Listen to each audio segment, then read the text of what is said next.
اے تمام جہانوں کے مالک، دنیا سے رخصت ہوتے وقت ہماری زبان اور دل اس بات کی شہادت دے رہے ہوں، اشہد ان لا الہ الا اللہ وحدہ لا شریک لہ واشہد ان محمدا عبدہ ورسولہ۔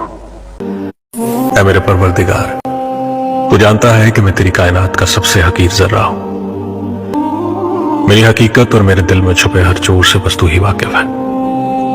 میرے گناہوں کی فہرست کتنی بھی طویل سہی، تیری بے قرار رحمت سے کم ہے۔ میرے مولا، تیرا ہی آسرا ہے، میری ہر سانس کے مالک، میرے ہر کام میں اپنا کرم فرما۔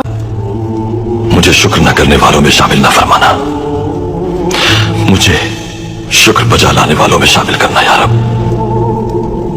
یہ جان تیری امانت ہے، ہمیں کسی حال میں تنہا مت چھوڑنا یا رب۔